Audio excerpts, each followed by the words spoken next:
नमस्कार। आज हम लोग पढ़ेंगे संविधान का भाग 4। यानी हम लोग इससे पहले 48 तक पढ़ चुके हैं। आज हम लोग पढ़ेंगे 48 का क। यानी जो भाग 4 है संविधान के भाग 4 में डीपीएसपी का प्रावधान किया गया है। यानी राज्य के नीति निर्देशक तत्व के बारे में बताया गया है। यानी ये भी एक प्रकार का मूल अधिकार है। और हम लोग ये भी पढ़ चुके हैं कि यदि सरकार नहीं देता है तो अनुच्छेद 47 में लिखा हुआ था न्यायालय में परिवर्तन ही नहीं है, निवाद्य योग नहीं है। यानी अगर राज्य सरकार आपको नहीं देती है तो इसके लिए आप हाई कोर्ट या सुप्रीम कोर्ट में क्लेम नहीं कर सकते। यानी ये राज्य के विवेक पे निर्भर करता है। और इसको पहले ही कहा गया है कि राज्य का नीति निर्देशक तत्व यानी राज्य के नीति पे निर्धारण करता है। और इसमें कहा गया था कि राज्य सामान्य समाज में लोक कल्याणकारी कार्य करेगी। और SC/ST वर्ग के बच्चों के लिए भी अलग से आरक्षण का प्रावधान किया गया था। यानी किसी भी वर्ग के लिए, यानी महिलाओं के लिए भी कानून बना सकती है। जैसे बिहार है, बिहार में 50% आरक्षण का प्रावधान किया गया है महिलाओं के लिए। यानी जो पूरे भारत में बिहार ऐसा स्टेट है जहाँ पे महिलाओं के लिए 50% आरक्षण का प्रावधान किया गया है। चाहे कोई भी कैटेगरी की महिला हो, उसके लिए 50% का आरक्षण का प्रावधान किया गया है। और बिहार और दुनिया का बिहार ही ऐसा कि स्टेट है जहाँ पे हर वर्ग का प्रतिनिधित्व आपको नौकरियों में ज़्यादातर देखने को मिलती है। ऐसा नहीं है कि यूपी में चाहे अदर गवर्नमेंट नहीं करती है, लेकिन पूरे भारत में सबसे ज़्यादा अगर प्रतिनिधित्व के रूप में अगर देखा जाए तो सबसे ज़्यादा देखा जाता है बिहार में। हालांकि इस समय बिहार में थोड़ी मैटर गर्म चल रहा है बिहार प्रोटेस्ट को लेके, जिसमें खान सर और रोशन सर का नाम आता है। और इनको डिटेन भी किया गया था। फिर रोशन सर को भी गिरफ्तार किया गया था, उनको छोड़ दिया गया है। यानी खान सर का भी मांग यही था। यानी जो छात्र थे, छात्रों के द्वारा कहा गया था कि जो BPSC का एग्ज़ाम है, यदि एग्ज़ाम का ही नियम होता है कि अगर कोई भी एग्ज़ाम हो, अगर एग्ज़ाम निरस्त हो, यानी कहीं पे भी पेपर लीक पाया गया तो पूरे सेंटर को यानी पूरे एग्ज़ाम को निरस्त कर दिया जाता है।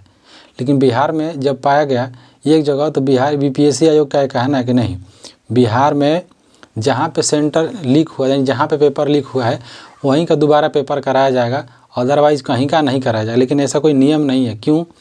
क्योंकि उत्तर प्रदेश इतना बड़ा स्टेट है और जहाँ पे 2-2 पेपर लीक हो गया। यानी PCS का नहीं, RO का पेपर लीक हो गया। RO का पेपर तो हर जगह लीक नहीं हुआ, लेकिन कहीं तो हुआ था, जिसके आधार पे RO का पेपर पूरा दोबारा कराया गया। और उसके अलावा यूपी पुलिस का भी जो एग्ज़ाम हुआ था उसका भी पेपर लीक हो गया था, फिर यूपी सरकार के द्वारा कराया गया। इस सब में जो भी हो, उत्तर प्रदेश सरकार भी सही है और बिहार की भी सरकार अच्छी है, ऐसा नहीं है।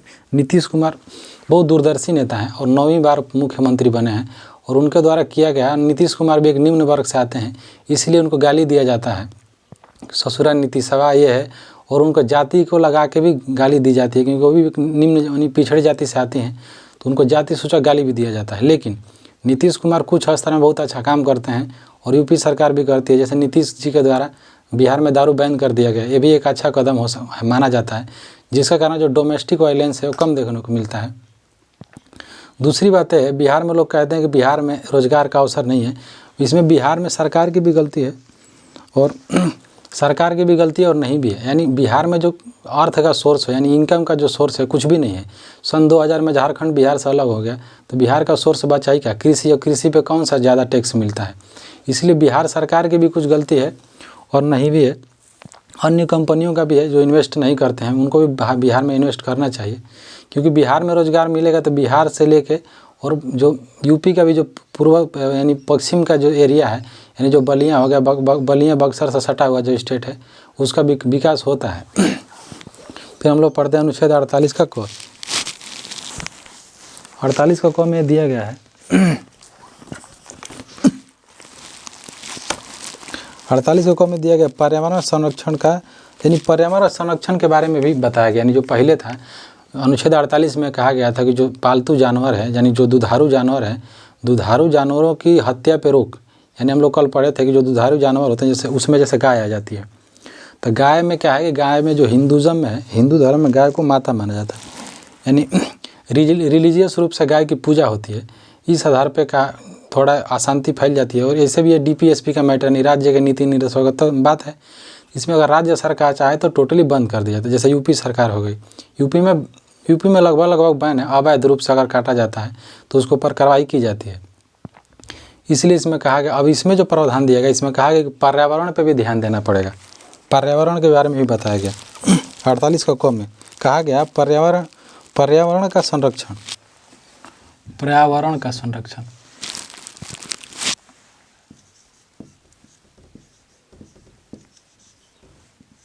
पर्यावरण का संरक्षण।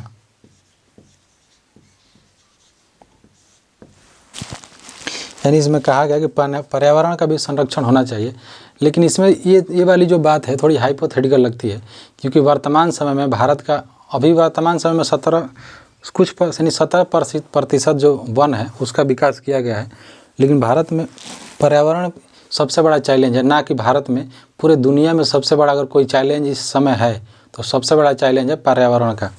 पर्यावरण इतना ख़राब हो गया है कि पहले जो इधर नॉर्थ ईस्ट का जो एरिया था, राजस्थान को छोड़ दिया जाए तो यहाँ का जो टेम्परेचर होता था हाईएस्ट जाता था 46, 43, 44 यानी 44-45 के आसपास जाता था। अब ऐसा हो गया है कि जो इधर का जो तापमान है, हमारे जहाँ पे हम लोग रहते हैं उधर का तापमान जा रहा है 50, 52। यानी जो दुनिया का यानी भारत का सबसे हाईएस्ट जो तापमान था राजस्थान में रिकॉर्ड किया गया था 52-53। अब नॉर्मली मई जून का जो टेम्परेचर है वो जा रहा है ग्लोबल वार्मिंग की वजह से 50 जा रहा है, 52 जा रहा है। तो ऐसे हुआ था बलिया में कुछ लोग मारे भी गए थे। बलिया में जो इतनी गर्मी पड़ी थी उसके कारण 17-18 लोग मर गए थे गर्मी की वजह से। और आने वाला समय में सबसे बड़ा संकट है कि पानी की भी कमी हो जाएगी। वन ने कहा गया है तो अगर वन नहीं रहेगा तो बारिश नहीं होगी, बारिश नहीं होगी तो सारा समस्या वहीं है। और इसका सबसे बड़ा कारण है इंडस्ट्रियल वेस्ट।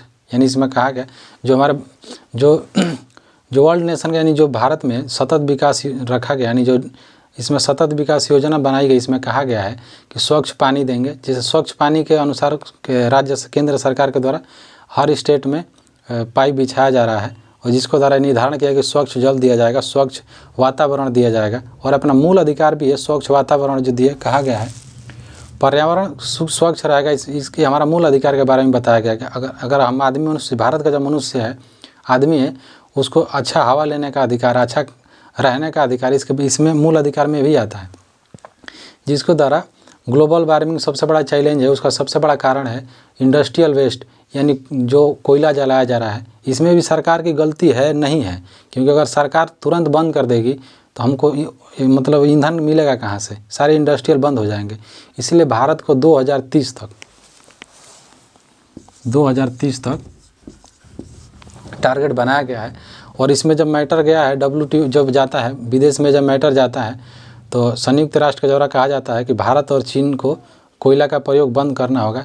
भारत का जवाब ये होता है, भारत बहुत ही अच्छा जवाब देता है। भारत के द्वारा कहा गया कि सारा गंदगी करें आप लोग, यानी जो भारत सरकार के जो प्रतिनिधित्व गए थे उनके द्वारा कहा गया कि सारा गंदगी करो आप लोग सारा गंदगी किए। जब इंडस्ट्रियल रेवोल्यूशन शुरू हुआ 1818 में, दुनिया का कोयला आप लोग जला दिए, दुनिया का वन आप लोग काट दिए। अब ज्ञान झाड़ रहे हैं हम लोगों पर। वो लोग बहुत चालाक है, अमेरिका इतने चालाक है। इमारती लकड़ी, अमेरिका में तेल का संसाधन सबसे ज़्यादा है, तेल है, लकड़ी है। अमेरिका ऐसा स्टेट है जहाँ पे हर ईंधन पाया जाता है, यानी खनिज का हर प्रकार का खनिज पाया जाता है। लेकिन अमेरिका इतना दूरदर्शी है, इमारती लकड़ी आज भी अपने देश से अपना एक भी लकड़ी नहीं काटता। सारे जो नॉर्थ ईस्ट के जो देश हैं, अपने नॉर्थ ईस्ट एशिया है, यहाँ से जाते हैं। इंडोनेशिया हो गया, मलेशिया हो गया, इधर से वो लोग लकड़ी ले जाते हैं, इमारती लकड़ी ले जाते हैं, क्योंकि वो लोग लकड़ी का ही घर बनाते हैं। ईंटा का वो लोग घर बहुत कम बनाते हैं। वहाँ पे वो बनाते हैं तेल का उपयोग। तेल लोग अपने देश से नहीं ले जाते, तेल ले जाते हैं कहाँ से, गल्फ़ कंट्री से, सऊदी से तेल ले जाते हैं, ईरान से तेल ले जाते हैं। तो वो लोग अपना, अमेरिका इतना दूर तक देखता है कि अपना खनिज का प्रयोग ही नहीं करता है, सब कुछ अपना सेव करके रखा हुआ है। और यूज किसका कर रहा है, बाहरी देशों का। इसलिए कर रहा है कि अमेरिका दूरदर्शी है। अमेरिका इतना आगे है कि सुपर पावर ऐसा ही नहीं बना हुआ, उसका कूटनीति बहुत तेज़ है। पूरे दुनिया में अशांति का कारण अमेरिका है, लेकिन सबको ज्ञान बांटता है कि शांति से रहो। अगर भारत में मिसाइल नहीं बनाई गई होती, मिसाइल अगर नहीं बनाई गई होती भारत में, तो आज अमेरिका जीने नहीं देता भारत को। और जब वो थे कलाम साहब थे, डॉक्टर APJ अब्दुल कलाम जब थे, तो उनके द्वारा कहा गया कि आप जब मिसाइल बना दिए, तो उनके द्वारा एक जवाब दिया गया था। मिसाइल मैन कहे, कलाम साहब कहते हैं कि नहीं, परमाणु बम शांति का प्रतीक है। अगर ये रहेगा तो समाज में शांति स्थापित होगी। अगर आज परमाणु बम नहीं होता तो अमेरिका ऊपर से थूकता। और यही अमेरिका है 1971 में कितना परेशानी हुई, 62 में साथ ही नहीं दिया। जितना अमेरिका पाकिस्तान का साथ देता है, आज भले अमेरिका इंडिया का साथ क्यों देता है, वोट के कारण। उसको पता है कि जितने यहाँ के लोग बसे हुए हैं, और एक मार्केट देखता है, क्योंकि दुनिया आने वाले समय में भारत और चाइना दुनिया का दो सबसे बड़े मार्केट होने वाले हैं, जिस पे केंद्र सरकार काम कर रही है। और केंद्र सरकार के द्वारा जो भारत है पहले तो पीछे हो गया था, लेकिन भारत सरकार के द्वारा एक योजना बनाई गई है जिसमें हम लोग भारत जो है नाव पे काम कर रहा है, यानी जो शिपमेंट का जो काम है उस पर ध्यान दे रहा है, क्योंकि हम लोग का वही है कि स्कोप जो है खाली है, उसमें भारत सरकार काम कर रही है। इसमें कहा गया था जो संरक्षण है, पर्यावरण संरक्षण किया जाएगा। इसमें एक और चीज़ छूट गया था, इसमें है कि हम लोग जितने एसी चला रहे हैं ना, एसी जो है एसी अब जितना ठंडा करता है उससे 5 गुना वो गर्म गैस फेंकता है। यानी एसी जो होता है वो एसी कम से कम 50 डिग्री 60 डिग्री टेम्परेचर निकालता है। तो एसी का भी सबसे बड़ा एक कारण है ग्लोबल वार्मिंग में फैलने का कारण। और ग्लोबल वार्मिंग होगा तो फसल खराब होगी, मानसून खराब होगा, आदमी का हेल्थ खराब होगा। तो सबसे बड़ा कारण है। अगर आज भी इस पर ध्यान दे दिया जाए तो भी अच्छा है। कहाँ जो हसदो बन है, जो हसदो बन को प्राइवेट कंपनियां काट रही थी और वहाँ के लोगों के द्वारा, जनजातियों के द्वारा विरोध किया गया, फिर भी उन लोगों को मारा गया।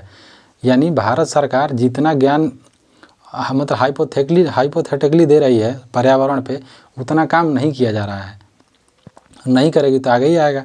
ऑक्सीजन थोड़ी कोई खरीद लेगा, पानी थोड़ी कोई खरीद लेगा। पानी 3% है, वो भी 3% में ऐसा जगह है कि जो नदी नाला का, यानी जो नल हम लोग के गाँव में जो नल का जो सोर्स होता था पहले 40 पे आता था, अभी 120 पे भी पानी नहीं आता। गर्मी का जब मौसम आता है तो पानी का सोर्स कम हो जाता है। जब पानी रहेगा नहीं तो दोहन कहाँ से होगा। भारत सरकार को सबसे ज़्यादा अगर किसी चीज़ पे ध्यान देना चाहिए, सबसे ज़्यादा पर्यावरण और भूखमरी पे, गरीबी पे, लेकिन इसमें कहाँ दिया जा रहा है। पब्लिक भी वही है, पब्लिक को भी मंदिर चाहिए तो बनाओ मंदिर तो लोक कल्याण का काम थोड़ी है, मंदिर तो सामाजिक काम है। मंदिर बनाने लोग मंदिर बनवा रहे हैं, उससे सरकार का क्या मतलब होना चाहिए।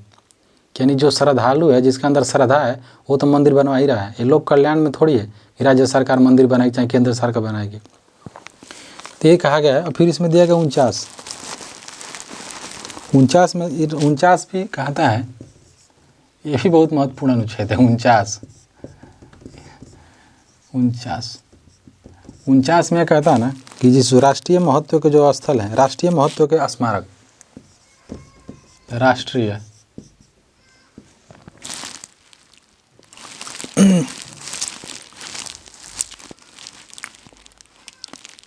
राष्ट्रीय स्मारक,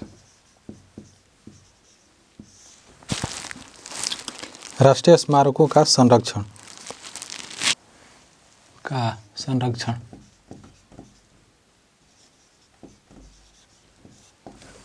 ये कह रहा है कि जो भारत में राष्ट्रीय धरोहर है, यानी जो भारत में राष्ट्रीय स्मारक हो गया, धरोहर हो गया, धरोहर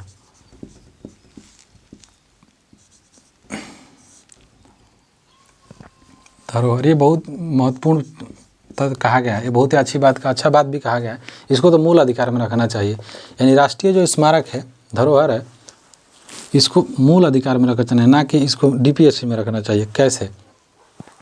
भारत की जो कला है, ये कहा गया कि जो राष्ट्रीय धरोहर, यानी जो भारत में राष्ट्रीय धरोहर है, ताजमहल हो गया, लाल किला हो गया, जितने कोणार्क का स्वर्ण मंदिर हो गया। कारण यह है कि इसलिए महत्वपूर्ण है कि दुनिया में जब कुछ भी नहीं था, किसी चीज़ का विकास नहीं था, उस समय भारत में स्थापत्य कला के विकास होता है। जैसे अजंता की गुफा बनाई जाती है। अजंता की गुफा इतनी अच्छी गुफा बनाई गई, यानी ये गुप्त काल है। गुप्त काल में किस चीज़ का विकास नहीं होता है? संस्कृत का विकास गुप्त काल में, हिंदू धर्म का विकास गुप्त काल में, सामाजिक विकास गुप्त काल में। गुप्त काल में हर चीज़ का विकास होता है, जाति का विकास होता है, विज्ञान का विकास होता है। इसी भारत में चाणक्य आते हैं और ऋषि कनाद आते हैं। आज जीरो की खोज होती है। यानी कहा जाता है जीरो की खोज में कि जैसे ब्रिटेन के लोग थे, अगर उन लोग अगर 10,000 लिखना होता है तो लोग 10 को कितना बार लिखते। अगर ये जीरो नहीं, अब भारत में क्या है, एक खींचो 3 को जीरो कर दो, 1000 हो गया। लेकिन अगर यहीं ब्रिटेन में लिखना होता तब ऐसे करते हैं लोग। पूरा गणित खराब हो जाती। तो भारत ऐसा देश था, पूरे दुनिया में जब विज्ञान नहीं था उस टाइम भारत में खगोल विज्ञान की खोज हो चुकी थी। ब्राह्मीर जैसे लोग आते हैं, चाणक्य चारवाक जैसे लोग आते हैं यहाँ पे। फिर पतंजलि आते हैं, अष्टाध्यायी की रचयिता वो आते हैं। बहुत सारे चीज़ का विकास होता है भारत में। भारत में जब भारत में जो सन्यासी लोग थे, उस समय के जो सन्यासी थे, गुप्त काल हो गए, अशोक के काल में हो गए, कनिष्क के काल में हो गए, उस समय के जो साधु थे यानी जो सन्यासी थे, वो लोग बहुत ही विज्ञान थे। अभी एक आया है ना टिकटॉकर, अभी एक टिकटॉकर आया है जिसका नाम है एक बाबा आए हैं IITN बाबा। IITN बाबा के पीछे पूरा माइक लेके मीडिया घूम रही है कि बाबा आपने घर क्यों छोड़ दिया, ये क्यों छोड़ दिया।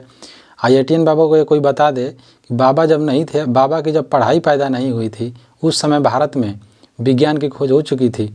विज्ञान में जैसे शिक्षा का विकास हो चुका था, यानी शिक्षा के विकास में जैसे जब IITN बाबा का IIT पैदा नहीं हुआ था, उस समय भारत में भूगोल की खोज हो चुकी थी। उस समय भारत में बता दिया गया था पृथ्वी सूर्य के चक्कर लगाती है। आर्यभट्ट आ गए थे, जीरो की खोज हो गई थी। कनाड आ गए थे, ऋषि कनाद आ गए थे। दशमलव प्रसार की खोज हो गई थी, चाणक्य आ गए थे, अशोक आ गए थे, चंद्रगुप्त मौर्य आ गए थे।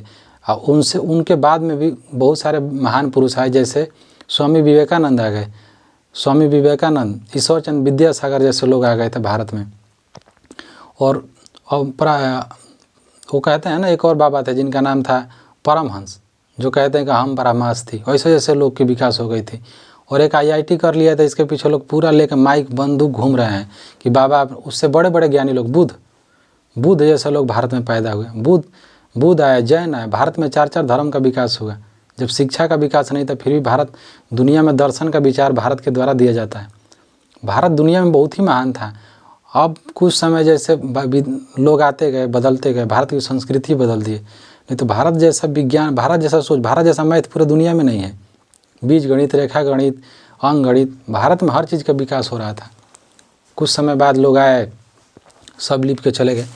इसमें एक और चीज़ क्या है, राष्ट्रीय धरोहर का जैसा चीज़ हो गया, लाल किला हो गया, इसमें सबसे ख़राब काम करता है जो स्मारक, जो इसका डिपार्टमेंट है, सबसे गलत काम यानी घटिया काम किया जाए जैसे। लेकिन केंद्र सरकार के द्वारा एक अच्छा काम किया भी गया था, लोग के द्वारा विरोध भी किया गया। जब मोदी जी सरकार में आए तो लाल किला को एक डालमिया ग्रुप है उसको दे दिए थे। अब लोगों के द्वारा एक हवा बना दिया कि कंपनी सरकार के हाथों बेच दी। गलत नहीं था, सही भी था। कारण है, जब केंद्र सरकार जब प्राइवेट कंपनी को दे देगी तो उससे लाभ कमाना चाहेगी। लाभ के चक्कर में उनका मेंटेनेंस भी हो जाएगा और अपना काम भी हो जाएगा। लेकिन लोगों के द्वारा विरोध किया जाने लगा, तो किस लिए केंद्र सरकार नहीं दी। जैसे सासाराम है, सासाराम में शेरशाह सूरी का मकबरा है, यानी पोखरा, इतना भव्य पोखरा बनाया गया था, बीच में उसका मंदिर बनाया गया था। आज इतना उसका कब्र इतना गंदा हो चुका है, काई खा रही है, पैसा नहीं है केंद्र सरकार, राज्य सरकार के पास। तो ये साला ये थोड़ा गड़बड़ है। इसको प्राइवेट कंपनी को अगर सरकार दे देती तो कम से कम उसका मेंटेनेंस करता, और कम से कम मुनाफा भले कमाता, लेकिन मेंटेनेंस करता और हिस्टोरिकल प्लेस तो बचा होता है। जैसे अशोक के द्वारा सांची का स्तूप बनाया गया है। दुनिया में वैसा विज्ञान नहीं है अभी। दुनिया में मूर्ति कला का विकास भारत में किया गया। अब जो अशोक के काल में जितने भी स्तंभ बनाए गए थे, 12 स्तंभ बनाए गए थे, वो भी वैसा ही है, पड़ा हुआ है, किसी खेत में पड़ा हुआ है, किसी दिन झड़ के गिर जाएगा, कोई ध्यान ही नहीं दे रहा। भारत को हिस्टोरिकल चीज़ पे ध्यान देना चाहिए, भव्य चीज़ होता है। क्योंकि जो विदेश है, दुनिया में कहीं है ही नहीं। विदेश में क्या देखेंगे आप, दुबई में बुर्ज खलीफा नहीं अब बनाया जा रहा है। भारत में वास्तुकला उस टाइम में जो लाल किला में रखा गया है, जो पिलर रखा गया है लाल किला में, अगर आप जाएंगे कभी घूमने, तो जो अशोक के द्वारा जो पिलर बनाया गया था, 3000 साल पुराना स्तंभ है, आज उस पर जंग तक नहीं लगा। ऐसा भारत का विज्ञान था, ऐसा विकास था। लेकिन वही अब सरकार के द्वारा नहीं। लाल किला भी हम गए तो पूरा लाल किला का बिल्डिंग भी इधर उधर, कुतुब मीनार का बिल्डिंग भी इधर उधर ठहरा है। फिर इसमें आता है अनुच्छेद 50। अनुच्छेद 50 इसमें कहता है कार्यपालिका को विधायिका से अलग करना, यानी जो कार्यपालिका उसको विधायक, दोनों का काम अलग अलग होना चाहिए, दोनों अपना अपना टॉपिक पे काम करेगी। अनुच्छेद 50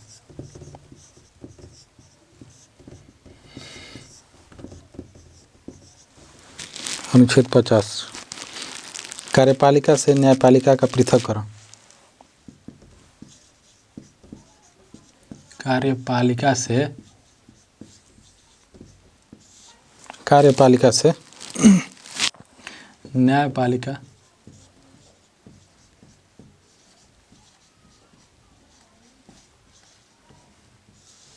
न्यायपालिका का पृथककरण,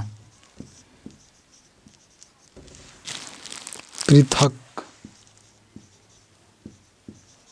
ये आधा को है पृथककरण करना। यानी इसमें कहा गया कि जो कार्यपालिका है न्यायपालिका से इसके द्वारा अलग कर दिया गया, करने का बात किया गया इसमें।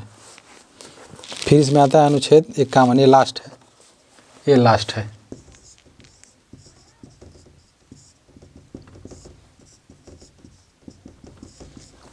इसमें कहा गया अंतर्राष्ट्रीय शांति बनाने की बात की गई है, अंतर्राष्ट्रीय शांति और सुरक्षा।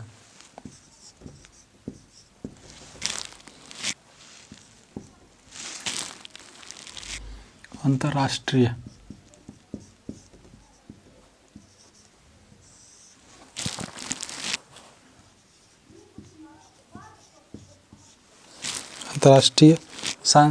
शांति और सुरक्षा।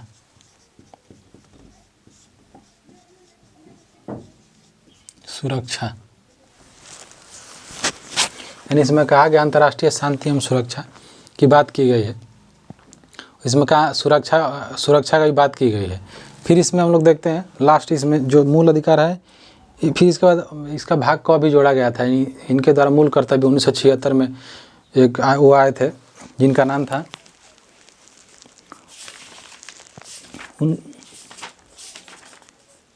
इनके द्वारा सरदार स्वर्ण सिंह जो थे, स्वर्ण सिंह के द्वारा जोड़ा गया था। भाग 4 का को जोड़ा गया था। इसमें दिया गया था, इसमें कहा गया था कि मूल कर्तव्य के बारे में बताया गया। यानी मूल कर्तव्य पहले 10 थे, बाद में 2 जोड़ दिया गया था। इसमें जो हमारा इसको कई भागों में बांटा गया, जो हमारा मूल अधिकार है इसको 4-5 भागों में बांटा गया। यानी जैसे गांधीवादी हो गया, समाजवादी हो गया, उदारवादी हो गया, इसमें इसको बांटा गया था। वो भी हम लोग देख लेते हैं, बस ज़्यादा नहीं, 5-6 मिनट और लगेगा। इसमें 3-4 प्रकार से बांटा गया था।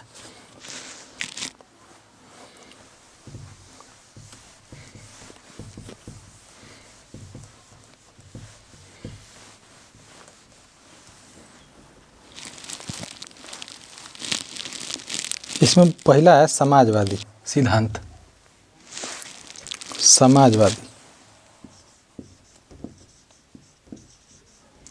समाजवादी सिद्धांत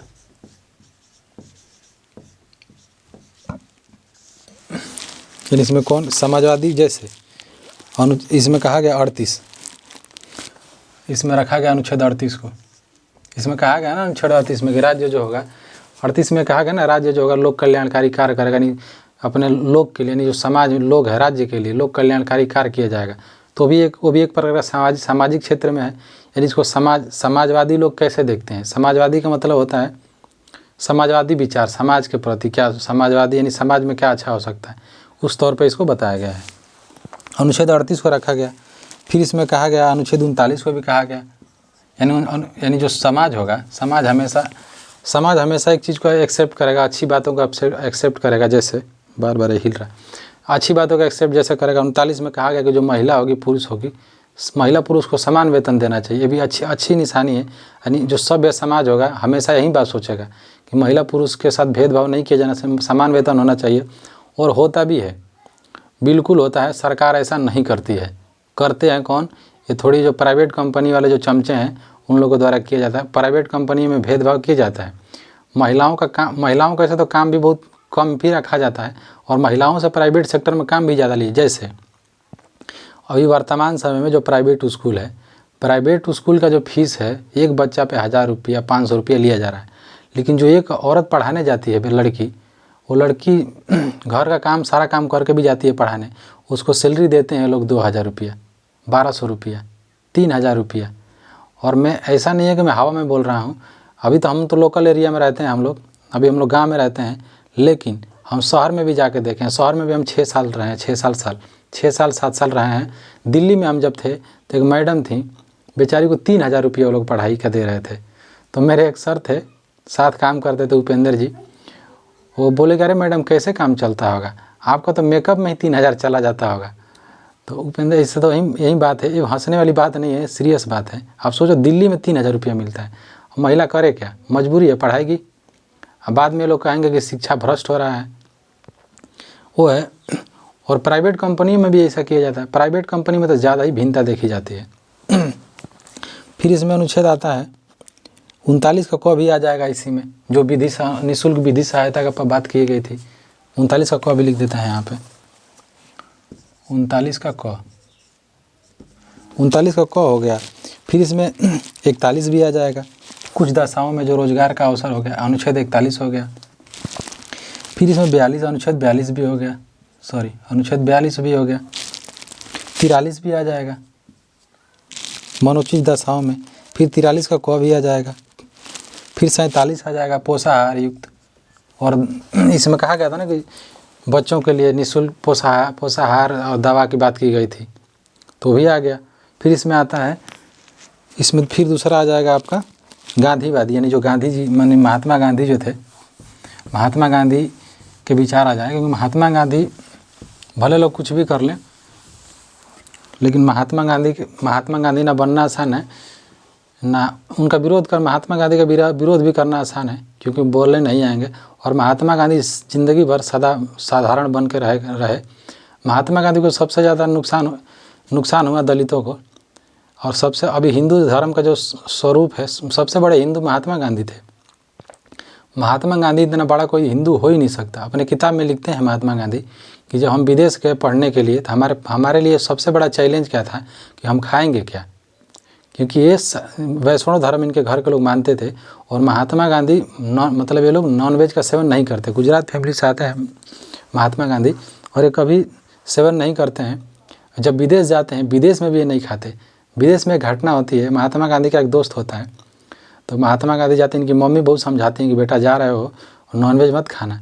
गांधी जी जब वहाँ जाते हैं तो इनका एक दोस्त होता है, तो अपने दोस्त को ये सर बोलते हैं महात्मा गांधी। तो इनका दोस्त कहता है, अरे गांधी सर मत बोलो, क्योंकि यहाँ पे सर का मतलब ना नीचे कैटेगरी का लोग होता है, यानी जो वर्कर लोग होते हैं वो किसी को सर बोलते हैं, और भारत में तो किसी को भी बोलो। तो इसमें देखते हैं गांधीवादी, यानी महात्मा गांधी का जो विचार है वो क्या चाहते थे। गांधीवादी विचार क्या हो सकता है? गांधीवादी विचार, गांधीवादी लिखते हैं गांधी।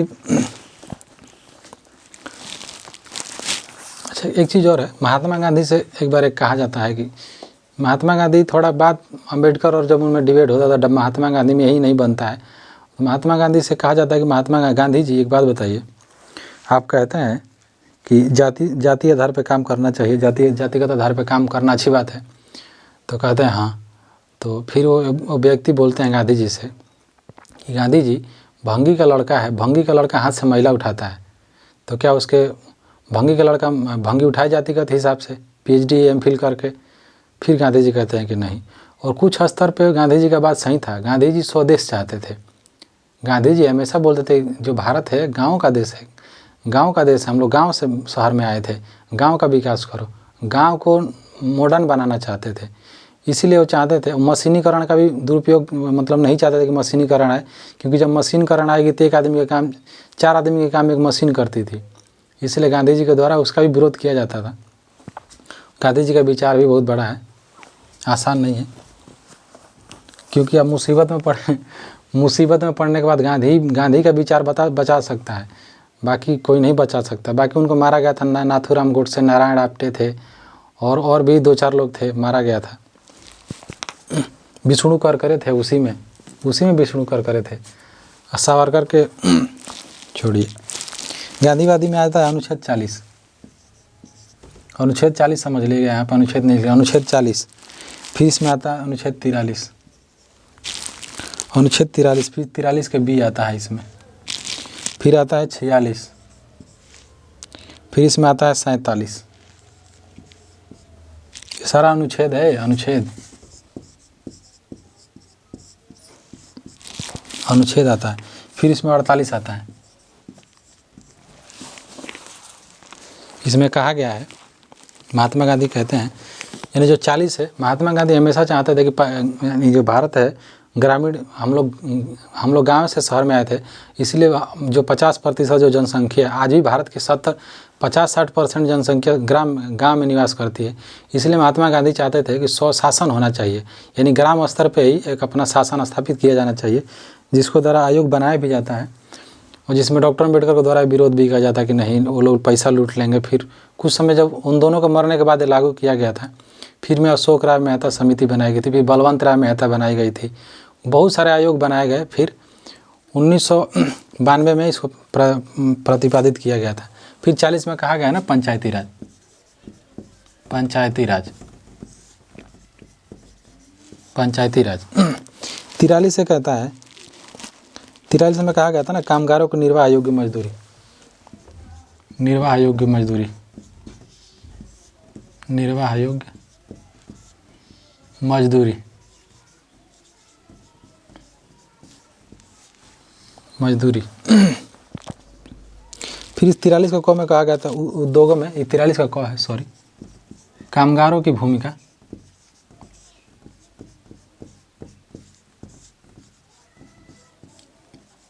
भूमिका। फिर 46 में कहा गया था अनुसूचित जाति जनजाति के लिए प्रावधान, बच्चों के लिए प्रावधान किया गया था, अनुसूचित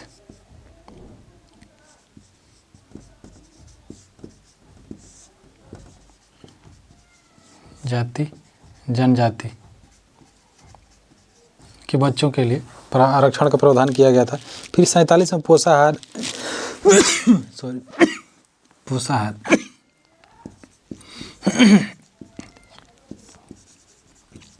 पोषाहार की बात की गई थी। फिर 48 में कहा गया था कि जंतुओं की हत्या पर रोक, दुधारू जंतुओं, दुधारू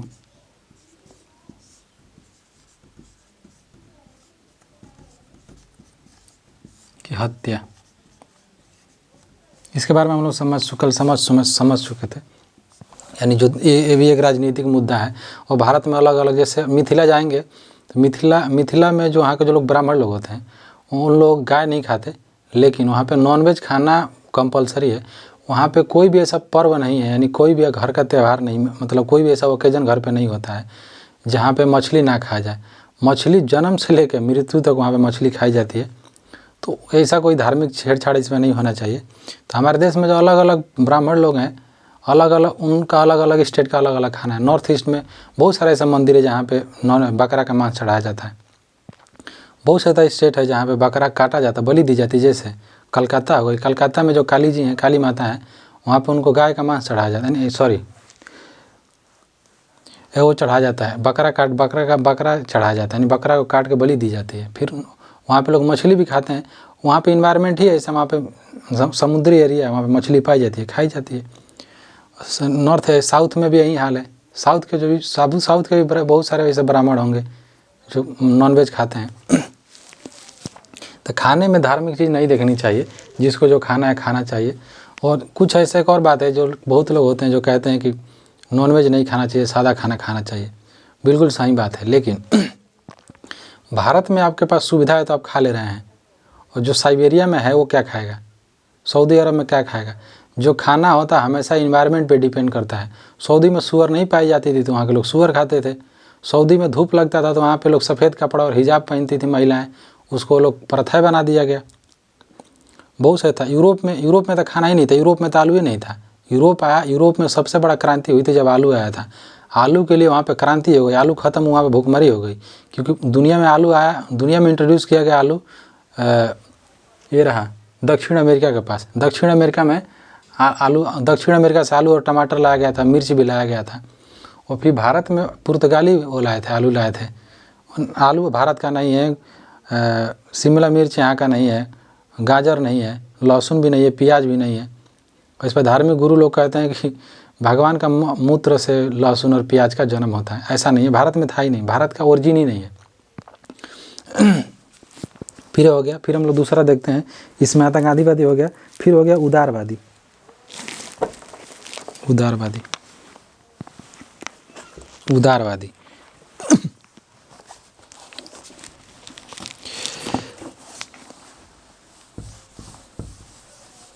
उदारवादी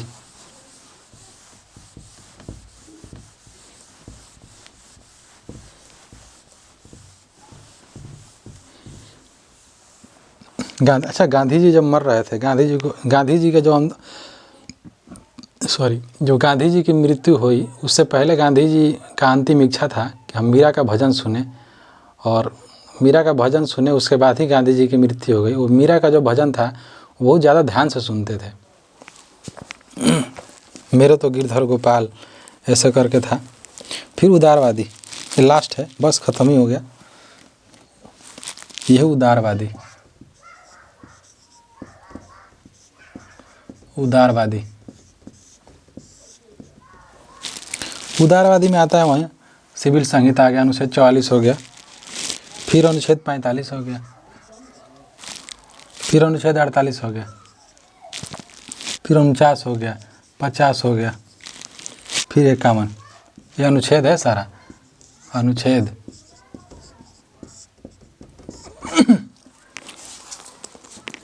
यानी इसमें कहा गया यानी जो उदारवादी विचार के जो लोग होते हैं, यानी जो एग्जाम्पल दिया गया उदार का मतलब यही हुआ कि जो उदारवादी लोग होंगे, जो समाज में उदारता रखते होंगे, उदारता का विचार होगा, वो लोग क्या सोच सकते हैं, उन लोगों की क्राइटेरिया क्या हो सकती है। यानी गांधीवादी, यानी वाद और वादी में फ़र्क ये होता है कि वाद मतलब विचार होता है, वाद का मतलब विचार होता है, और उसी विचार को अगर कोई मानने लगा तो वादी हो जाता है। जैसे अम्बेडकर एक विचार है, लेकिन उस विचार को जब वो लोग मानने लगे तो वादी लग जाएगा। जैसे हो गया अम्बेडकरवादी, गांधीवादी, नाजीवादी, वो तो डिक्टेटर था, नाजीवादी का सिद्धांत सही नहीं है, गलत बात है। तो ये है, तो इसमें बताया गया है। बाकी हम लोग मौलिक अधिकार जो संविधान का भाग 4 का क है, वो हम लोग कल पढ़ेंगे। उसमें 12 प्रकार की आज़ादी, 12 प्रकार के मूल अधिकार के बारे में बात की गई है। डॉक्टर स्वर्ण सिंह के द्वारा 1976 में इसको लाया गया था। ख़त्म करने से पहले एक उनकी गज़ल है जिनका नाम है, इस गज़ल का नाम है, वो गज़ल को गाए हैं याद नहीं यार, नुसरत फ़तेह अली खान थे, उनके द्वारा गाया गया था। कहा गया है, कहना गलत गलत तो छुपाना सही सही, कहना गलत गलत तो छुपाना सही सही। कासिब कहा जो उस, कासिब मतलब होता है धोखाबाज, चोर, जो होता है धोखा करने वाला लोगों को कासिब कहा जाता है। कासिब कहा जो उसने बताना सही सही। बाकी हम लोग पढ़ेंगे कल।